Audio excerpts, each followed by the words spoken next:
$201 million Supermax deal. I love this because we've been saying all year, oh, he's going to get the $200 million. 201, I mean, hey, if that extra $1 million is just sitting around.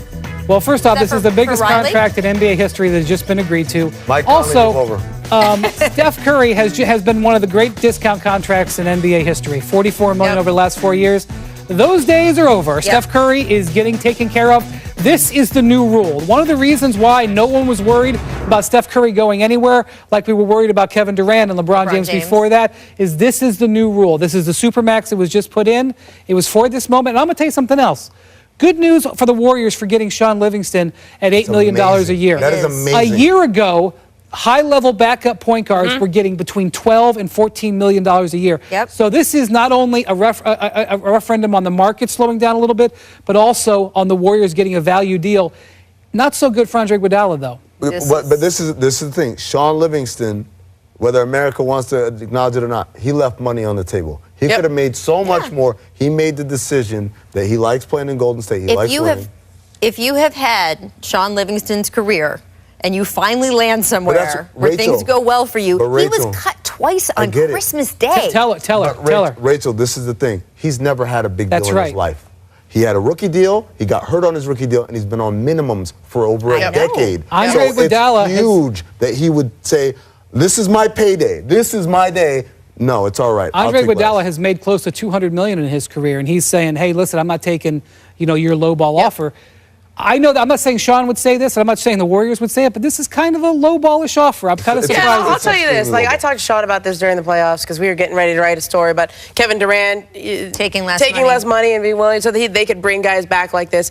And Sean said, you know what, this team, it's different because we're all veterans, because this isn't our first contract, and he used the word, we're not as thirsty as the younger guys that we haven't had. And I think Sean has a perspective on things. He's happy, he's appreciated. You get to go to the finals every single year. But Andre Iguodala is sending the exact opposite message. Absolutely. And I'll say that, and I think watch for Zaza Pachulia to do basically the same thing. Like, this idea that you come there for 1 year on the minimum deal, get your ring, and then maybe go get paid. I think Zaza goes right back. I think he goes right back on that vet minimum. Yeah, I mean, I do agree with Ramona. I get what you're saying about he hasn't had his big payday and all that stuff. Never had it. First of all, he's making money. Let's not pretend that he's working for $6 an hour. I think that he knows, given his history and everything he has gone through with that horrible injury, your day-to-day is important. I'm going to be honest with you. I'm surprised you're taking this tact on this. Why? Because you're always fighting for the player. This is a team-friendly contract. If he wants it, I'm happy for him. The man I'm always pro-player, and I always think the players should get as much money as they possibly can. Well, that didn't happen in especially this guys case. like this, because they have his rights, right? They have his rights. They could go more. This is just saving Joe Lacob money. It is not always about money. Say it again. Hold on. Say it again, Ramon. This is just saving Joe Lacob money. Thank you. This isn't necessarily helping them in the future. This isn't helping them sign more guys. This is just saving them money. Well, here is which is why Andre Iguodala is getting everything he can get. So Andre Iguodala, if he does get signed by the Warriors, you cannot say he didn't work for it. Iggy is taking meetings. He's meeting with both the Spurs and the Kings tonight here in Los Angeles. Do you think the Warriors should be worried? Absolutely, because this guy has never minced words about what he's about. Andre Iguodala is one of the most intelligent players on and off the court that we have in this league, and he respects and appreciates his experience in Golden State. In fact, he was a big part of the pitch to Kevin Durant last year about how I've never felt as fulfilled playing basketball as I have here in Golden State. Having said all that, he is one of the most cynical guys in the league, and always reminds everybody, this is a business, and as soon as I'm disposable, they'll cast me aside, and he's out to maximize his earnings, whether it's in Golden State or somewhere else. If he goes to the Kings, the Golden State Warriors say, we'll miss you, that's one thing. But if he goes to the Spurs, boy, that's a different scenario, because now you're going to an organization that also plays intellectual basketball, as I like to call it. Is an organization now that we talk about him and Kawhi and Danny Green and Jonathan Simmons if he comes back, and DeJounte Murray, long, athletic, smart, switch everything. Kyle Anderson, another one. What does that sound like? A lot like Golden State. Golden State. That's a big deal if he goes to the Spurs. I will say this. I want to just reemphasize that the Warriors, no matter what happens with Andre Iguodala, they re-signed a two-time MVP and locked him into a long-term contract. And this is the new CBA at work. Yes. No stress with Steph Curry. I'm sure he was very happy to get the deal.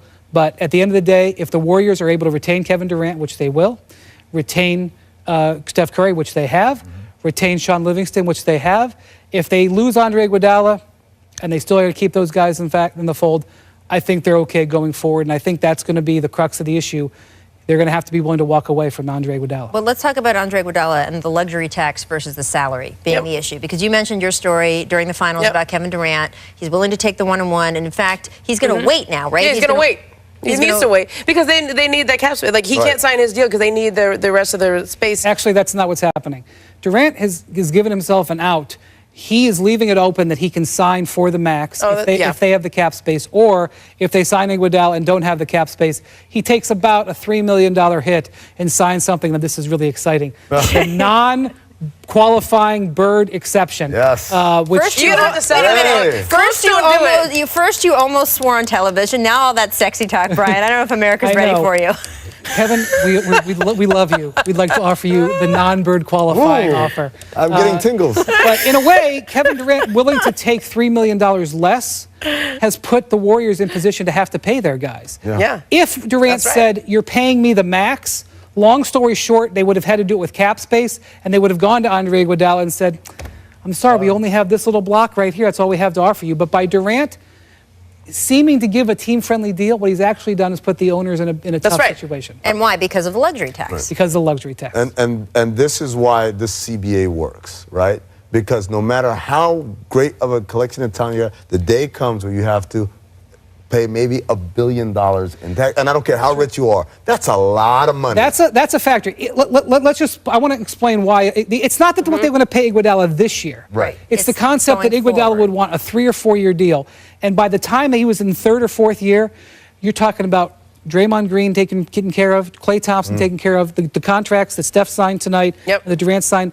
We're talking about a potential payroll with the tax that would head towards $400 million. Okay, but here, I'm gonna go the Del Curry line. Don't count another man's money, right? That being said, I got to tell you, Peter Gruber's got some money.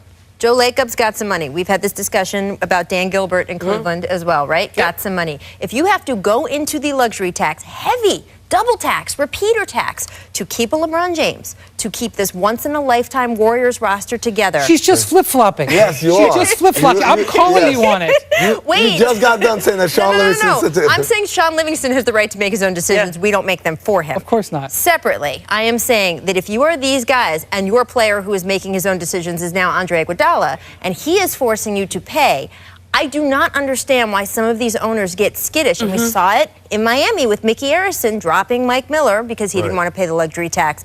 And I'm sorry, I just need to get this out. Go ahead. If you have Michael Jordan and Scottie Pippen, you are not getting them again. Right. Milwaukee has not seen Kareem Abdul-Jabbar again. They are not going to get this Warriors team again. Pay the money. They have Curry and Durant locked up. They have Pippen and Jordan locked up. Exactly. It's a different thing when you're going deep into the tax for Andre Iguodala. And I don't say that to belittle his contribution. Strength in numbers, baby. Of course. But again, the argument is they're going to have their foursome at least for a couple of years. But how deep are you willing to go? Well, 2-3 years from now. Hey, here's the thing on Andre. Okay? Patrick McCaw, step right up. Here's the thing on Andre, and I think this is, Kevin Durant created a situation where he can get the other guys paid. However, be careful what you wish for sometimes. Andre Iguodala had knee issues this year. He's 32 years old. I mean, this is his last big payday, so he's going to get every single dollar that he can. But in 2 or 3, if they give him 3 years or 4 years, by the fourth year of this, that might not look so good. That might be the contract that they're trying to get off of, right? That may stunt Patrick McCaw's development. I mean, there's reasons why they wouldn't go